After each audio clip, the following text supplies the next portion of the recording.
गुरु दुखी किसी और से नहीं है, गुरु दुखी जनता से नहीं है, गुरु दुखी पब्लिक से नहीं है, गुरु दुखी जजों से नहीं है, गुरु दुखी कोर्ट से नहीं है, गुरु दुखी जेलर से नहीं है, गुरु दुखी जेल से नहीं है। अगर संत रामपाल जी महाराज जी वर्तमान में दुखी हैं तो केवल अपने ही नालायक अंध भक्तों से हैं, अंध भक्तों से। अरे सतनाम लेने के लिए 4-4 तारीख तुम इशार में करते हो। पहली बात तो ये नाम देने के अधिकारी नहीं। इन गधों ने संत रामपाल जी महाराज जी के आड़ में जगह जगह दुकानें खोल दी, फर्जी नामदान केंद्र खोल दिए। इनको अधिकार है क्या? अरे प्रथम नाम देके तुम लोगों को सतनाम देने के लिए 4 बार इशार तारीखों पे भेजा जाता है, फिर तुम्हारे को सतनाम दिया जाता है। सतनाम देने के लिए प्रथम मंत्र की परीक्षा ली जाती है। क्या ये गधे सक्षम है? क्या ये नालायक वो प्रथम नाम की परीक्षा लेने के लिए सक्षम है? अरे गुरु ये है या संत रामपाल जी महाराज है? परीक्षा कौन ले लेगा? इसलिए हम कह रहे हैं कि 2009 से जो आश्रम में नाम दीक्षा दी जा रही थी वो फर्जी थी। सतलोक आश्रम बरवाड़ा में 2009 से नाम दीक्षा दी जा रही थी गुरु जी के रहते सहते, वो फर्जी थी क्योंकि इन लोगों ने मनमाना आचरण कर रखा था। गुरु के आदेश वो नहीं मानते थे ये लोग। अब बहुत सारे भगत कुत्ते की तरह भौंकने लगेंगे कि वहां तो गुरु जी खुद थे आश्रम में। अरे गुरुजी खुद थे, फिर वो फर्जी कैसे हो सकती है? जिस प्रकार सतलोक आश्रम बरवाड़ा में रहते सहते उसी गुरु के नाम पे इन लोगों ने तुम्हें कमांडो बना दिया, इन लोगों ने तुम्हारे हाथों में बंदूकें पकड़ा दी। उसी गुरु के रहते सहते इन लोगों ने वहां पे 5-5 मौतें करवा दी, पुलिस वालों पे पत्थर फेंकवा दिए, पेट्रोल बम फुलवा दिए, जेसीपीया फुकवा दी। उसी तरीके से इन लोगों ने उसी गुरु के आश्रम में रहते सहते ये फर्जी नामदान दीक्षा केंद्र चालू कर दिया था इन लोगों ने। ये गुरु को आदेश नहीं, ये गुरु को इन लोगों ने सलाह दी थी। और गुरु को अच्छे से पता है क्योंकि गुरु का तो काल भगवान के साथ वचन है। फिर भी परमात्मा ने दया करी। जो आत्माएं वहां से 2009 में नाम दीक्षा लिया करती थी, परमेश्वर उनको आशीर्वाद दे दिया करते थे। क्योंकि जैसे ही हमने नाम दीक्षा ले लिया आश्रम में 2009 से 2014 तक, उसके बाद अपना फार्म लेके हम गुरु जी के पास जाते थे दर्शनों के लिए, तो गुरु जी अपना हाथ रख देते थे सिर पे।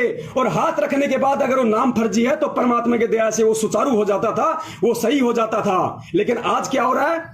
सरासर पाखंड फैलाया जा रहा है। जो संत इस ज्ञान से, इस भक्ति मार्ग से दुनिया से पाखंड दूर करने के लिए आया है, उसके नाम पे आज पाखंड फैलाया जा रहा है। और सबसे बड़े सहयोगी उस पाखंड में तुम बन रहे हो। इसके अलावा ये जितने भी वकील हैं, ये सतलोक आश्रम मैनेजमेंट हरियाणा ने अपने बचाव के लिए जितने भी वकील कर रखे हैं, ये सारे के सारे ढोंगी हैं, पाखंडी हैं, पैसों के लिए लगे हुए हैं। मैं पवन दास जयपुर वाला अपने सतगुरुदेव जी के चरणों की सौगंध खाकर कितनी बार एपी सिंह वकील, जो अपने आप को धुरंधर वकील कहता है, सुप्रीम कोर्ट का वकील कहता है, जिसके आगे अच्छे अच्छे डांस करते हैं, ये दास उसको डांस करवा सकता है। इस दास को परमात्मा ने वो काबिलियत दे रखी है, वो बुद्धि दे रखी है। ये दास आज पूरी दुनिया के सामने एक बार फिर से चैलेंज करता है सतलोक आश्रम मैनेजमेंट हरियाणा के एपी सिंह दिल्ली वाले वकील को, सुप्रीम कोर्ट के अधिवक्ता को, और एस के गर्ग नरवाणा वाले को, जो वर्तमान में देशद्रोह का मुकदमा लड़ रहा है संत रामपाल जी महाराज जी का। मैं उन दोनों वकीलों को चैलेंज करता हूं। यहां पे मुझे मजबूरन चैलेंज करना पड़ रहा है क्योंकि मेरे पास में सबूत हैं, साक्ष्य हैं। इन दोनों वकीलों ने सतलोक आश्रम मैनेजमेंट के इशारे पे पैसों के लालच में संत रामपाल जी महाराज जी को उल्टा फंसाया है, ना कि बचाया है। अगर ये वकील पाक साफ हैं, अगर ये वकील संत रामपाल जी महाराज जी को जेल से बाहर देखना चाहते हैं, तो मैं इन वकीलों को चैलेंज करता हूं, आप साधना टीवी चैनल पे या किसी भी ऐसे टीवी चैनल पे जिसको पूरी देश दुनिया देखती हो, उस टीवी चैनल पे आप 1 घंटे का, 2 घंटे का, 5 घंटे का आप एक लाइव प्रोग्राम रखो। ये दास वहां आएगा, ये पवन दास जयपुर वाला लाइव बात करेगा, लाइव डिबेट करेगा। अगर तुम लोगों की वकालत ना छुड़वा दी, तुम लोगों के लाइसेंस फेल ना करवा दिए, जिस तरीके से तुम लोगों ने सतलोक आश्रम मैनेजमेंट के गुलाम बनकर, उनके पैसों के गुलाम बनकर तुम लोगों ने जिस कदर प्रशासन को मूर्ख बनाया है, हरियाणा सरकार को मूर्ख बनाया, जजों को, कोर्ट को मजाक बनाया तुम लोगों ने, उल्टे सबूत पेश कर करके, उल्टी दलीलें दे देकर तुम लोगों ने वो सबूत नहीं रखे जिन सबूत संत रामपाल जी महाराज जी बोल रहे हैं। अरे संत रामपाल जी महाराज जी पूरी दुनिया के सामने जब बरवाला कांड के समय गए पुलिस के साथ, तो मीडिया के सामने उन्होंने कहा था कि ये राष्ट्रीय समाज सेवा समिति मेरी नहीं है। भगत जी वीडियो निकालो। ये राष्ट्रीय समाज सेवा समिति मेरी नहीं है, ये जितने भी लोग कमांडो बने हुए ये मेरे नहीं हैं, और मुझे आश्रम के अंदर बंधक बना के रखा हुआ था। देखिए, सुनिए आप।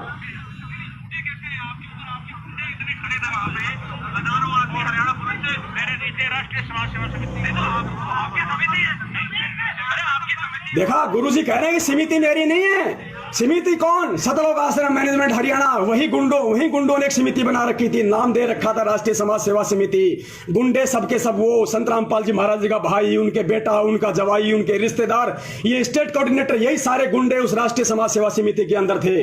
और गुरुजी ने उन गुंडों के खिलाफ बयान दिया है अपने वीडियो में पूरी दुनिया को। ये जितने भी वकील हैं, एपी सिंह, एसके गर्ग, नरवाणा, ये उन गुंडों को कोर्ट में खड़ा क्यों नहीं करते? उन गुंडों के खिलाफ कोर्ट में खड़े क्यों नहीं होते?